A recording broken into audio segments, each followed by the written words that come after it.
जय श्री राम। बहुत स्वागत है आपका आपके अपने खास कार्यक्रम मानस ज्योतिष ज्ञान में। मैं हूं आपके साथ आचार्य राज मिश्रा। आज फिर से एक बार आपके लिए 2022 का राशिफल किस प्रकार रहेगी, परिस्थितियां राशि तुला के जो जातक जातिका हैं उनके लिए आज चर्चा करने के लिए उपस्थित हुए हैं। एक बात ध्यान रखिएगा, बहुत सारे लोगों के मन में इस प्रकार का प्रश्न उठता है कि ये राशिफल किस पर आधारित है। क्या ये राशिफल नाम राशि पर आधारित है या डेट ऑफ बर्थ से जो राशियां आधारित है। आपको बताना चाहता हूं कि यदि आपकी डेट ऑफ बर्थ से तुला राशि है, आपकी नाम से तुला राशि है, आपकी तुला लग्न है, चाहे जिस प्रकार की परिस्थितियां हैं, तो ये राशि आप पर पूरी तरह से वर्क करती है। इस चीज को ध्यान रखिएगा। बहुत रिसर्च करने के बाद फिर हम आपके लिए परिस्थितियां लेकर के आते हैं। तो 2022 में क्या परिस्थिति आपके लिए रहने वाली है, स्टार्टिंग में ग्रहों की परिस्थितियां क्या होंगी, आइए छोटी सी जानकारी उस पर देते हैं।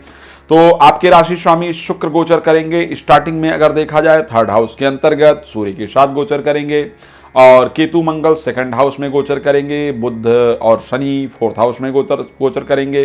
राहु का गोचर होगा एट्थ हाउस के अंतर्गत। तो ये कुछ परिस्थितियां आपके लिए रहने वाली हैं। धीरे धीरे ग्रहों का परिवर्तन भी होगा, उनकी परिस्थिति होंगी। आइए स्टार्ट करते हैं कार्यक्रम को और बात करते हैं माह के प्रारंभ में। तो माह के प्रारंभ में स्वास्थ्य को लेकर के सबसे पहली बात की जाती है और स्वास्थ्य को लेकर के आपकी परिस्थिति स्टार्टिंग में अच्छी रहेगी। मास प्रारंभ में भाग दौड़ आपका बहुत ज्यादा रहेगा, ध्यान रखिएगा। वर्ष प्रारंभ होते ही यात्राओं का दौर आपका स्टार्ट हो जाएगा, प्रादेशिक यात्राओं का दौर स्टार्ट हो जाएगा, भाग दौड़ आपका स्टार्ट हो जाएगा, लेकिन इन फ्यूचर उसके रिजल्ट भी अच्छे आएंगे। तो स्वास्थ्य को लेकर के कब कब ध्यान रखने की आवश्यकता है उसको आप नोट कर लीजिए। एक तो स्वास्थ्य आपका 27 अप्रैल से लेकर के और 23 मई के बीच में ढीला रहेगा। 27 अप्रैल से 23 मई के बीच में आपका स्वास्थ्य खराब रहेगा। इस समय पर विशेष ध्यान देने की आवश्यकता है। ये डेट आप नोट कर सकते हैं। इस टाइम पर भागदौड़ वैसे भी ज्यादा रहेगी, बनते हुए कार्यों में अड़चने इत्यादि भी पैदा होंगी। अच्छा, दूसरा स्वास्थ्य कब खराब रहेगा?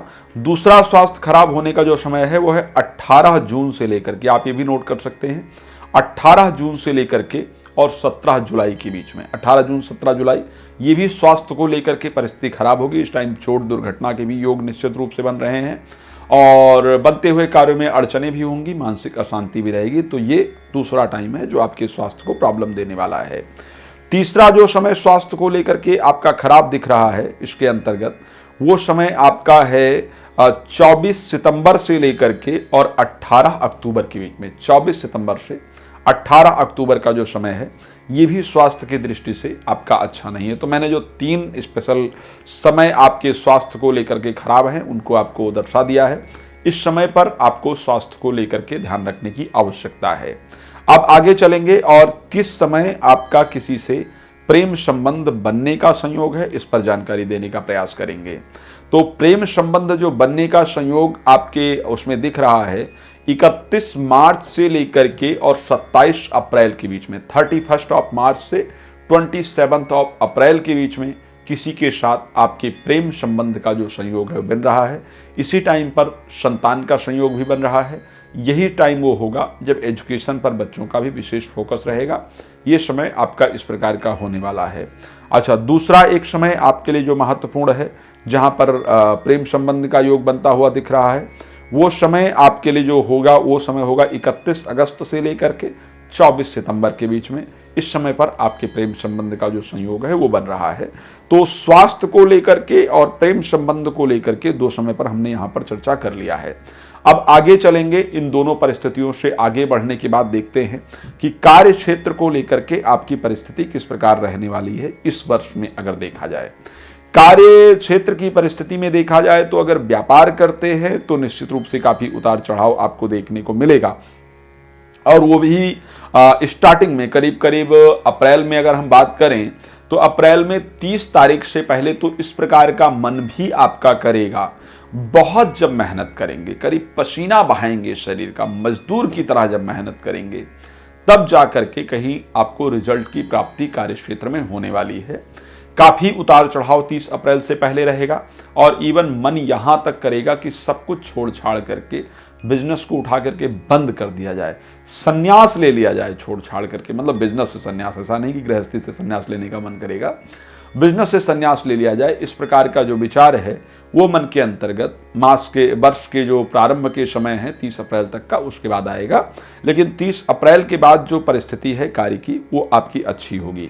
अच्छा, इस वर्ष में और क्या परिस्थिति आने वाली है, विवाह इत्यादि को लेकर के भी इस वर्ष बहुत ध्यान देने की आवश्यकता है। आपको बता दें कि 11 अप्रैल के बाद जो राहु का गोचर है वो मेष राशि में आ जाएगा और केतु का गोचर आपकी राशि में आ जाएगा।